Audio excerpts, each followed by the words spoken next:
What's up, everybody? This is Shad Mad Rad. I'm Shad and I'm Mad Rad, and today we have a little special video here. Someone requested, a couple people actually requested me after my first reaction to my BTS, my first reaction video to BTS. People actually requested for me to watch this. It's called "The Most Beautiful Life." Wait, "The Most Beautiful Life Goes On," a story of BTS. So the person explained, I guess I get to know who they are and everything from this documentary. So I'm just 30 minutes long. It's pretty long, but I'm gonna sit here. I'm with it. Uh, Leave me a like down below if you like the video. Let me know any other thing you think I should react to, BTS related or others, and I'll try to get to it as soon as possible. Also, yeah, just sit back and relax and watch this with me, I guess, if you've never seen it before. Today, everyone knows the name of BTS. They've been invited onto late-night talk shows, they've shattered records, they've sold out stadiums, they've made it onto the big screen. These days, you'd be hard-pressed to find someone who didn't know who these guys were, or at least haven't heard one of their songs. And if they don't, either they've been living under a rock, or they're 100 years old. The success of the Bangtan Boys is worldwide, but it wasn't always like this. And it all started with one man. YG. YG wanted to make himself a rap group. In the late 90s, he experimented with this idea with different trainees, eventually choosing 7 members. And while 3 of them eventually left, the remaining 4, Teddy, Danny, Jinhwan, and Baekhyun, debuted in 1998 as One Time. Their first album, titled One for Your Mind, was one of the year's best-selling albums and won several awards, including the Global Disc and SBS Music Awards for Best New Artist and KMTV's Award for Best Hip Hop Artist. The group enjoyed moderate success and released 4 more albums before going on indefinite hiatus in 2006 due to their mandatory military service. The year was 2010, and the 5-year-old company... So they went on a mandatory hiatus because... No, they went on a hiatus because of a mandatory military situation. That's crazy that they had to stop doing music because of the military situation. And I guess they didn't want to be drafted or something. Excuse my loud background. My brother and them playing basketball, 2K. Hit Entertainment had previously signed 2 artists, 88 and 2AM. They had their share of successes, but they were very traditional K-pop groups. Big Hit wanted a fresh new sound, and upon listening to One Time, CEO Hitman Bang Si-hyuk had decided that that was the sound that he was looking for. And on top of that, the youth needed someone to relate to, and more importantly, look up to. He had decided he would create a hip-hop group.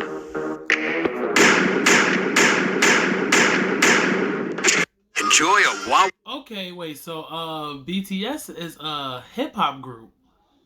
I'm assuming that's from the way the sound sounds like it's BTS, a hip hop group. Commercials. I'm gonna skip this. At 15 years old, Kim Namjoon auditioned for a certain Big Deal Records, which he completely botched, forgetting the lyrics to the song he was performing. Afterwards, fellow rapper Sleepy recommended that he try auditioning at another label, Big Hit, and even put in a good word for him to one of the producers there. At age 16, Kim auditioned in front of Bang Si-hyuk himself, and instantly impressed him. He was offered a deal with Big Hit on the spot, which Kim accepted and became a trainee, officially choosing a name for himself, Rap Monster, destined to become the leader of the newly created group. Now that a fearless leader was chosen, they needed more members.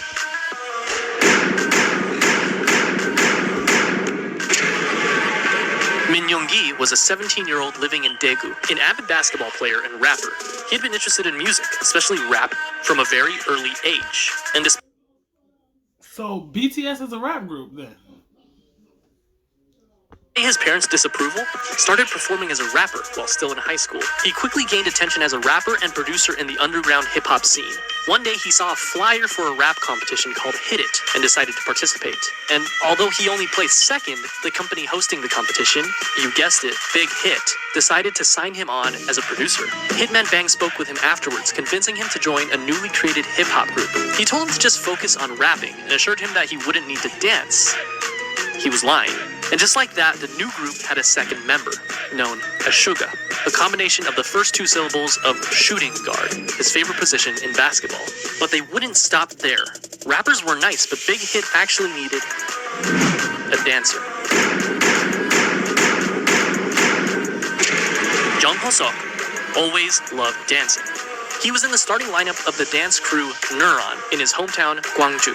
He was good at it too, winning several local championships and even winning a championship at the national level in 2008. When he decided to audition for JYP Entertainment though, after a few rounds of auditions, he was cut. Fortunately, he didn't give up and went to his second option, a smaller, lesser-known company, Big Hit Entertainment. His dance skills and strong understanding of rhythm made him an instant favorite, and he was signed on as J-Hope.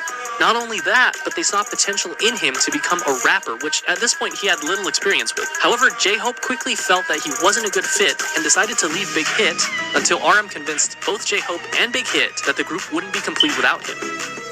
He was right. 아니 근데 형 항상 중얼부야 아니에요? 조무석 와야 된다고. 조무석 안 오면 시작 안 된다고. 멤버가 믿고 간 거야 나 그냥.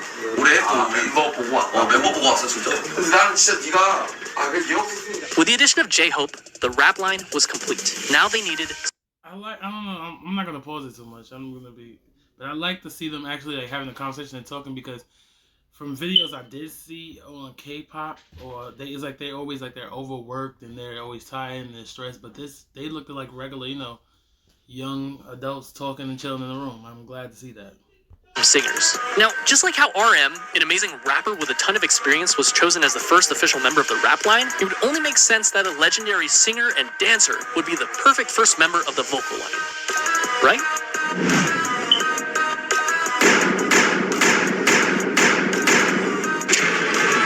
But Kim Seok-jin didn't have any sort of experience like that. Believe it or not, one day when he was walking on the streets of his hometown, Anyang, he was approached by a representative of SM Entertainment with an offer to work for the company. In typical Jin fashion, he never followed up with them because he believed it to be a scam. Apparently, Jin was a very good-looking guy because years later, this time as a college student in Seoul, he was once again approached on the street, this time by an executive at Big Hit Entertainment.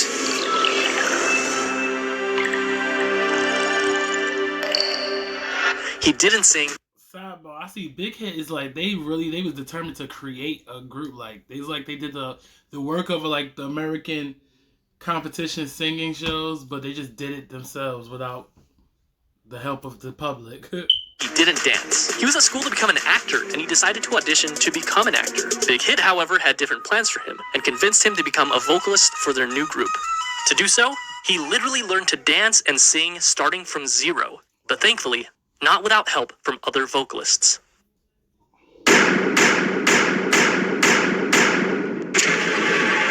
Jung Jung-kook initially had dreams of becoming a badminton player when he was young, but after seeing G-Dragon perform Heartbreaker on television, it influenced him to want to become a singer instead. Because of this, at only age 14, he decided to audition for the South Korean talent show, Superstar K. He didn't pass auditions, but this was just enough to catch the eye of not one company, not two companies, but 7 different companies. This included JYP, FNC, Woollim, Starship Entertainment, TS, Cube, and of course, Big Hit Entertainment. So why did Jungkook, given the choice of all these bigger companies, decide to go with the relatively smaller company, Big Hit? The answer was simple. Because he thought, and I quote, RM was cool, so I wanted to sign with them. That brings the number of members to 5. The next member of BTS was just as surprised to find Big Hit as Big Hit was to find him, and it almost didn't happen.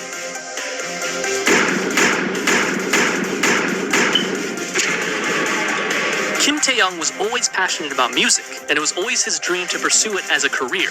However, it was hard, as his family was poor, his parents being humble farmers. His father told him that if he was passionate about music, he should learn an instrument, and he did, spending 3 years practicing with the saxophone. One day, one of his friends decided to audition for Big Hit Entertainment when they were holding auditions in his hometown of Daegu. Taeyoung, being a good friend, came with him to keep him company. But when one of the team members in charge of the audition saw Taeyoung, he encouraged him to audition as well. With nothing to lose, he did. That day, he was the only one in Daegu to move on to the next round of auditions, and eventually became a trainee for Big Hit Entertainment. They decided to keep him as a surprise member and didn't want to reveal him as one of the members until his debut. In the same vein, Big Hit had him choose something mysterious for his stage name. He decided to go with V for victory. Here seems like a nice round number to stop, right? 6 members for a new hip-hop group, 3 rappers and 3 vocalists. It seems like a complete group, but still there was something missing.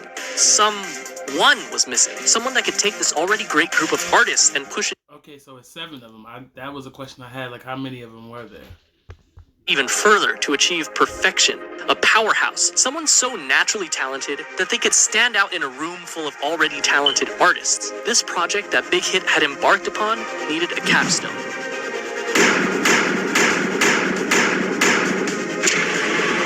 Park Jimin was a naturally talented dancer. When he was in middle school, he attended a dance academy and continued to pursue dance at Busan High School of Arts, where he studied contemporary dance and was the top student in the whole modern dance department. Impressed by his raw talent, a teacher encouraged him to audition for Big Hit Entertainment, who were holding auditions in Busan. He was only 16 when he passed the audition and moved to Seoul to become a trainee. He was the final member of the group, and he also had the shortest training period. What's interesting to note is that the group feels very much ragtag because, in a sense, with the exception of Jimin, it was. RM and J-Hope only auditioned for Big Hit because they didn't pass their auditions with the first company they chose. And despite their amazing talent, Suga and Jungkook didn't win the competitions they were in, but they signed on to Big Hit after the fact because of their high-quality performances. V never even planned on auditioning and just decided to do it on a whim, and they literally just found Jin on the streets. But perhaps it was fate, because last time I'm really gonna stop it real quick, but I realized that like groups that it seems like they put together do better, or not do better, but do just as good as group that organically knew each other. Like I'm thinking about all the times like Little Mix was put together, One Direction was put together. It was like Fifth Harmony was put together, BTS was put together. So it's like a lot of groups that were put together by other people. Sometimes they end up being successful. this was the group that they chose. And just like that, in 2012, the newly created Bangtanso년dan, the Bulletproof Boy Scouts, or simply BTS, was 7. The Bulletproof Boy Scouts? That's what they said BTS stand for? But I guess the initials is for the Korean name. 아침에 리허설 때 이거 보고 많이 웃었어요. They had the group, but they still needed the music. In early 2013, they set out to create some social media presence for themselves before officially debuting, posting song covers on both SoundCloud and YouTube, which you can still go watch today. In May, Big Hit launched a countdown clock on their website in preparation for BTS's debut album, complete with a trailer and a ton of promotional material, including photos for the first time of all the members in the official lineup. Finally, the big day came. June 12, 2013, BTS held a press conference and a debut showcase where they performed their 2 singles, No More Dream and We Are Bulletproof Part 2.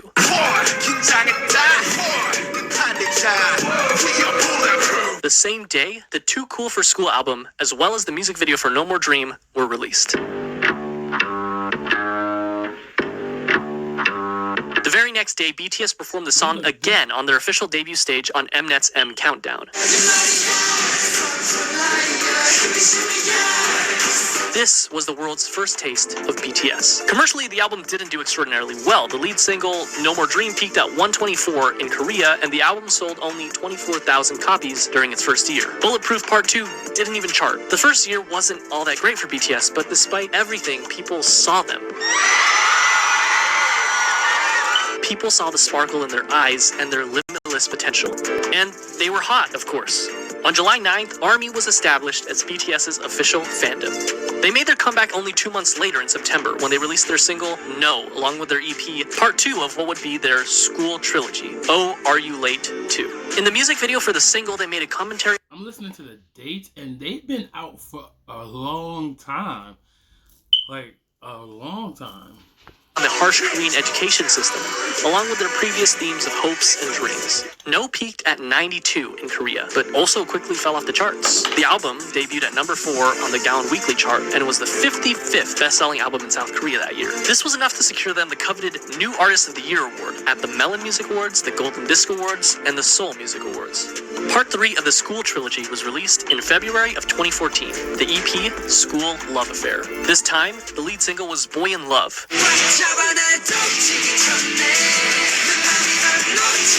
And the other single being Just One Day.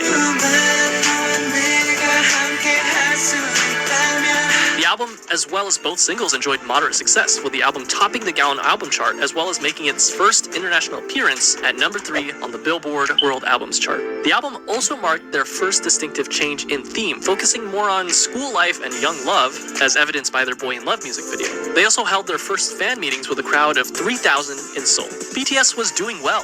That is, until July. This is, unfortunately, a dark chapter in the lives of BTS and ARMY.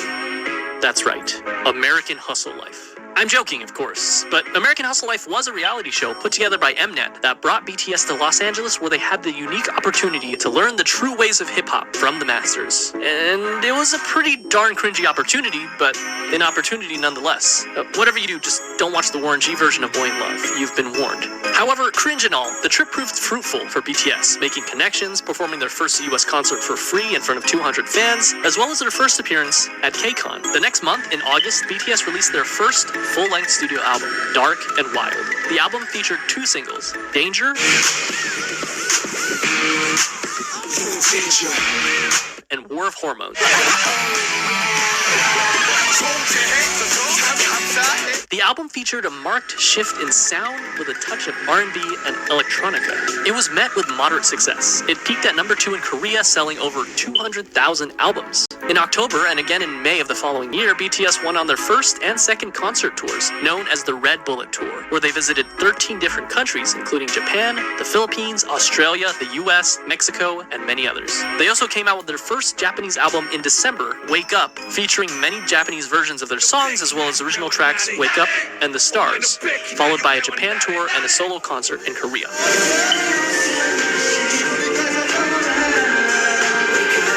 Although Dark and Wild got decent attention, they needed something different. They needed something that would shake things up.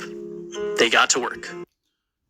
See, I'm going back. He said here's when things get in July, when things get dark. I thought it was going to be something tragic happen, something bad happen. It was just the name of their project. April 29, 2015 was their comeback. When this album was produced, each member had a hand in writing songs for the album.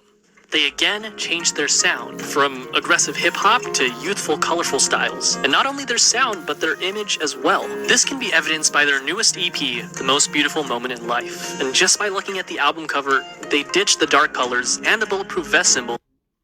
Wow, so they switched their image. So they used to do hardcore rap and stuff. Because, now they're more poppy. I feel like, with the song Dynamite, that's a very pop song. So they used to be hardcore hip-hop. That's good to know. That had become so synonymous with BTS, and replaced it with a simple white and pink background overlaid with the title. And then they dropped the single that would change everything. I Need You. I need you, girl.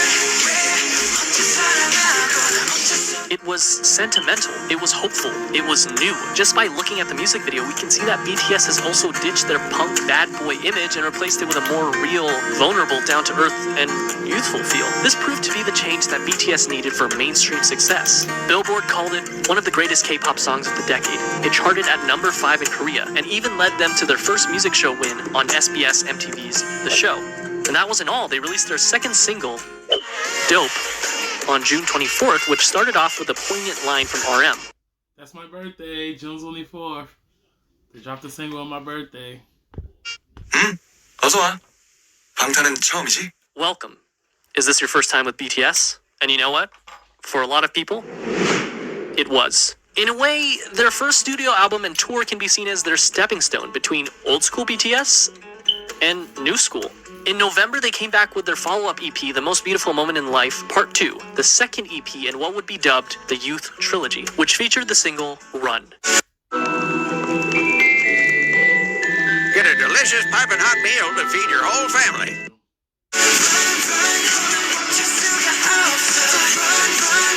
The album focused even more on the frivolity, friendship, and carefree attitude that comes with enjoying one's youth. But just like in I Need You, contrasted that with suffering, depression, loneliness, society, and the stark and sometimes dark reality of life. Compare this with the far cry of the No More Dreams music video. It felt real. It was darker, grittier, more humble, more meaningful, and most importantly, RM lost his mohawk. Run also connected narratively with their previous single, I Need You, and another video released in September titled On Stage Prologue established what would come to be known as the BTS universe, or the BU, which would eventually combine music videos, short films, books, short stories, webtoons, and even a mobile game to create a cohesive story. And I won't go down this rabbit hole because there is a lot to digest, but it's definitely something to look into if you're a hardcore ARMY. The same month, they kicked off their third tour, The Most Beautiful Moment in Life on-stage tour, where they performed songs from their 2 recent EPs, Part 1 and Part 2. And Part 2 was a hit, their biggest so far. It topped the weekly Gaon album and Billboard World Albums charts, and on Billboard, it stayed there for multiple weeks, the first K-pop act to do so. It also appeared on the Billboard 200 albums chart, not world albums, which is reserved for foreign non-English songs, but simply the top 200 albums, peaking at 171. Which is kind of amazing considering that this was back in 2015. They also received Best World Performer at the 17th Mnet Asian Music Awards. This brings us to part 3 of the Youth Trilogy, The Most Beautiful Moment in Life, Young Forever, released on May 2nd, 2016, which featured probably my favorite BTS album cover. Young Forever was actually a compilation album of parts 1 and 2, so it was mostly the same songs, but it was notable that it had some new singles, Epilogue, Young Forever, Fire, and Save Me. The latter 2 performed exceptionally well, with both songs topping the Billboard World Digital Songs chart. This was also the second BTS album to chart on the Billboard 200 at 107, and it topped both the Gaon weekly and monthly chart, which earned BTS their first Daesang. 방탄소년단 축하드립니다. Album of the Year at the 8th Melon Music Awards. They went on to do the second half of their tour, The Most Beautiful Moment in Life on Stage, Epilogue, selling out many of their concerts and even selling out KCON in the US where they headlined the event. In September, they dropped their second Japanese album, Youth, featuring Japanese versions of tracks from their previous 3 EPs. And the crazy thing, they're dropping Japanese albums too, so that's dropping, they getting the fan base.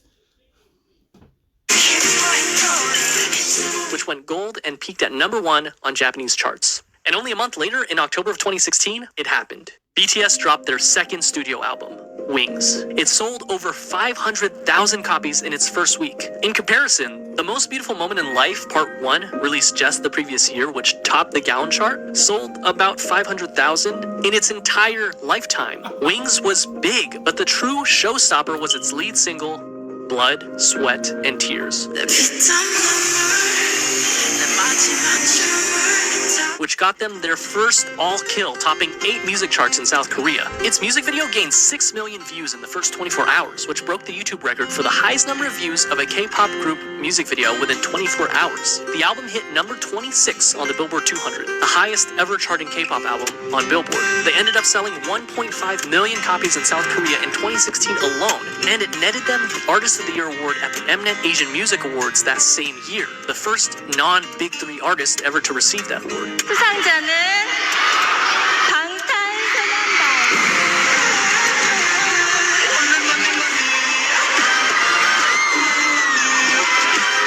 After Blood, Sweat, and Tears, they were on a roll. BTS was unstoppable. In February of 2017, they released the instant hit Spring Day, which, quoting a Korean reviewer, embodied nostalgia and sorrow and opened a new chapter in BTS's aesthetics and lyricism, and attracted fans across generational boundaries. Which, by the way, is still on Korean charts after nearly 4 years, and the same day I'm writing this, it ranked number 53 on Melon. It won Song of the Year at the 9th Melon Music Awards. After the release of Spring Day, they went on yet another tour, the 2017 BTS Live Trilogy, Episode 3, The Wings Tour. The tickets sold out within minutes, including in the United States, the first K-pop artist to do so, and went on to win Best Social Artist at the Billboard Music Awards. The first for a Korean artist, but they would go on to win this award 4 years in a row. The next year was a period of massive growth for both the group's popularity as well as their style. They released the Love Yourself series, starting with Love Yourself Her in September of 2017, Love Yourself Tear in May of 2018, and Love Yourself Answer in August of 2018. 3 albums that gave us some of the most classic BTS songs that we know and love today, such as Mic Drop, Fake Love, There's a commercial I was posting it anyway, but that beat, that dun dun dun dun dun dun, I feel like I heard that. I might have heard the BTS song. I swear I might have, and I didn't realize it. Whew, my bad, y'all. I'm back. You probably didn't even see it, but the YouTube got stuck on the commercial where if it kept pausing when I played, it started again from the same spot. But let me get back into it. Yourself, Her, in September of 2017, Love Yourself, Tear, in May of 2018, and Love Yourself, Answer, in August of 2018. 3 albums that gave us some of the most classic BTS songs that we know and love today, such as Mic Drop, Fake Love, Euphoria,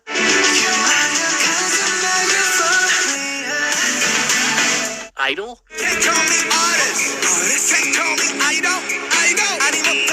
and of course,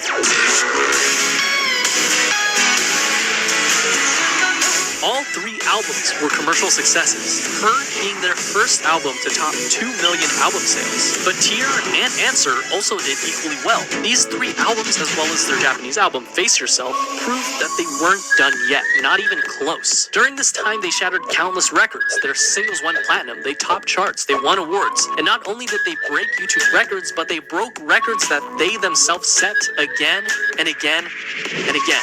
This is the period where BTS really started enjoying global recognition. They be dancing their ass off. I be want to dance too watching them. Working with huge Western artists such as Nicki Minaj, Designer, and Steve Aoki. It wasn't their first time having international features on their songs, but it was definitely the biggest. And even though they were already, without a doubt, the biggest act to ever come out of South Korea, they had their eyes set even higher. They went on tour once again for the Love Yourself World Tour. During this tour, they collaborated with Steve Aoki to make the song Wasted on Me. Notable for being their first all-English feature, and it also served as a jumping-off point for BTS to gain a following of English speakers. Not that they were Map of the Soul, Persona. First things first, you can't mention Map of the Soul Persona without mentioning Boy With Love. It was simple math. What do you get when you cross the singer of one of the best charting songs of all time that went platinum 59 times in 13 different countries with, without a question, the most globally dominant pop group of all time? Well, you get this.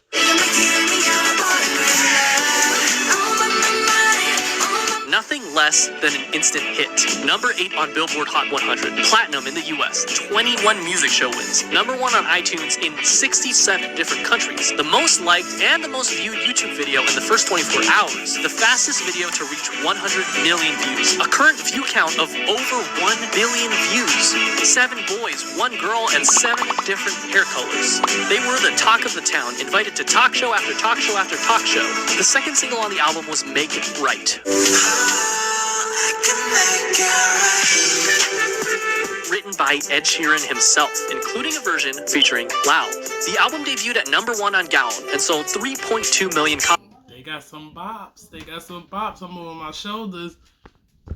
Its first month, and that's only in Korea. It became the best-selling album in South Korea ever. It swept every major Korean music show, winning Album of the Year in each one of them. They followed up this legendary EP with the Love Yourself, Speak Yourself World Tour, where they sold out both the Rose Bowl and the Wembley Stadium in only an hour, the only non-English speaking act to do so. They even performed as a solo act in Saudi Arabia, the first foreign act to do that. The last stop of their tour was at South Korea's largest venue, the Seoul Olympic Stadium. They ended up grossing $200 million. During this time, they also created a visual novel-style game for mobile devices called BTS World, where the player can interact with the members. This also came with an original soundtrack with tracks unique to the game featuring Western artists, Zara Larsson, Charlie XCX, and Juice WRLD for the tracks A Brand New Day, Dream Glow, and All Night, respectively. In December of 2019, the group swept the grand prizes for both the Melon and Mnet Music Award shows, the first artist to do that. Map of the Soul Persona was legendary, truly a marvel in modern music. So, how could BTS follow up the best-selling album in South Korean history, you may ask? Easy. Make an even better-selling album. And that's what they did with Map of the Soul 7. The album was released on February 21st of 2020, featuring the singles Black Swan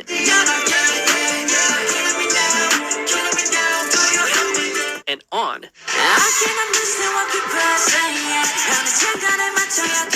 And sold over 4.1 million albums in just the first week, and the first Korean album to be certified as quadruple million on the Gaon Music Chart. It debuted at number 1 on music charts all over the world, including the US, Korea, the UK, Japan, and much of Europe. It's not an exaggeration to say that this album left a permanent mark on the world, launching BTS into legendary status and becoming the best-selling artist in South Korean history. BTS had scheduled a Map of the Soul tour for April of that year, which would have undoubtedly outsold their record-breaking tour only a year prior. But unfortunately, the COVID pandemic caused the entire tour to be postponed, including the show at the Rose Bowl, which I was supposed to attend. But that didn't stop BTS, who performed virtual concerts, spoke at the Dear Class of 2020 graduation event, and released a Japanese version of their recent album with an original Japanese single, Stay Gold. Stay gold.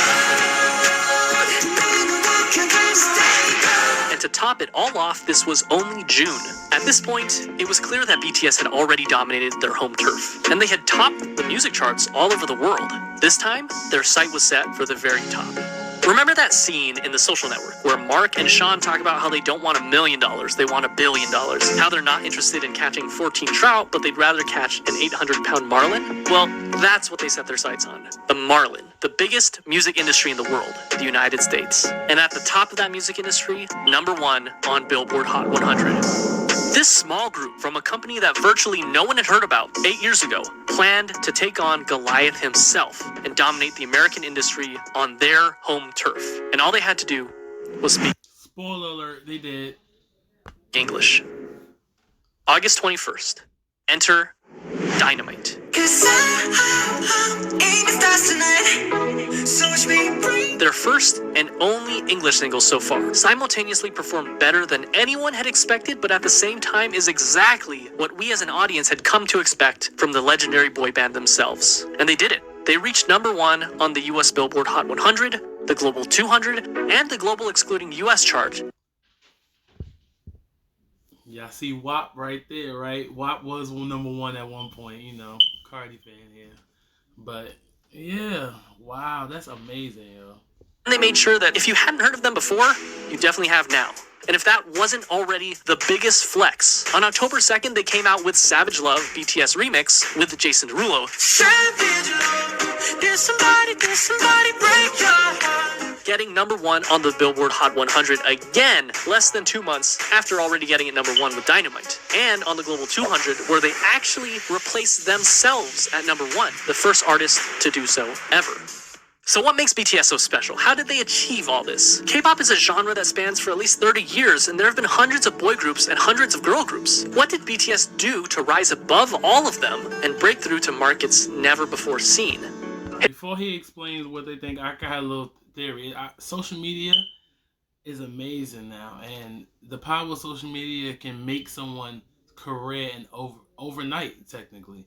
And they've been putting in the work for years, and then it took that boost of American social media to just push them over the edge. Even though they were doing well before, but in the last 3 years, because of social media, that's just a theory of mine.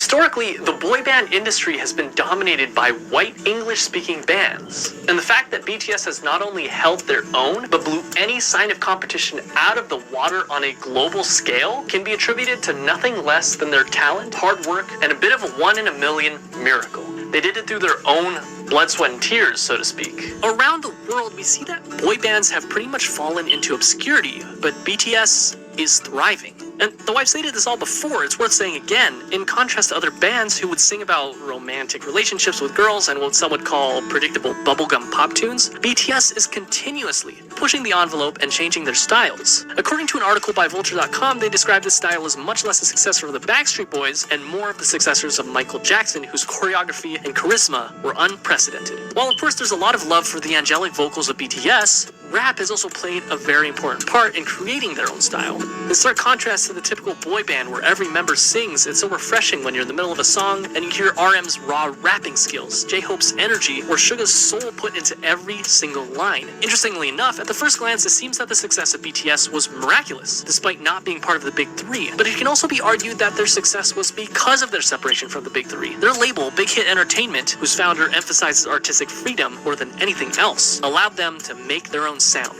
And going back to BTS universe, it's not often that a K-pop group does something special with each of their songs and albums, utilizing strong storytelling that can go beyond simply the song itself, but rather interconnected with other songs and even other albums to create one large overarching story. And not only do they all have their own expertise in performance, but also each of them have had the experience of writing and producing their own music, and they're not afraid to let their style evolve over time. BTS during their debut is such a far cry from Wings era BTS and current day BTS. They also chose to tackle more adult issues instead of simply love and girls. While they definitely didn't have a shortage of those, they also cover other very important issues such as mental health, regret, following your dreams, hard work, self-love, and many, many, many others. Add that to the fact that as fans, we can feel the authenticity of the members themselves. They seem approachable. BTS seems like there's a place for every type of fan. And in this fast-paced world where things change at unthinkable it's much different than I thought they would be. They seem more approachable and like more humanized. speeds, BTS has stayed grounded and faithful to who they were and who they are. Those kids we saw on American Hustle Life, along with their dreams and passions, are the same men who stand before us today. And while some artists like to keep their personal lives private, BTS gives us a look at their personal lives through their vlogs, which allow us to become more connected to them than ever before.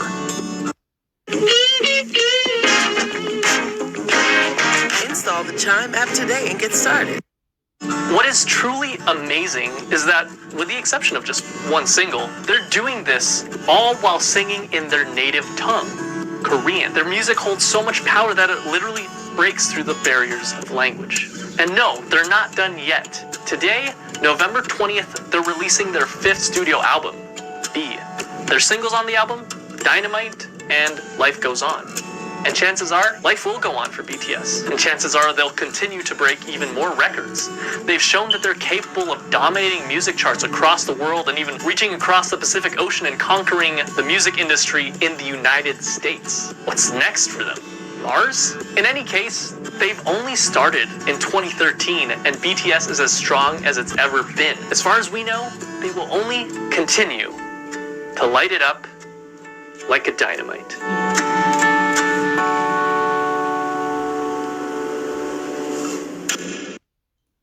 Wow.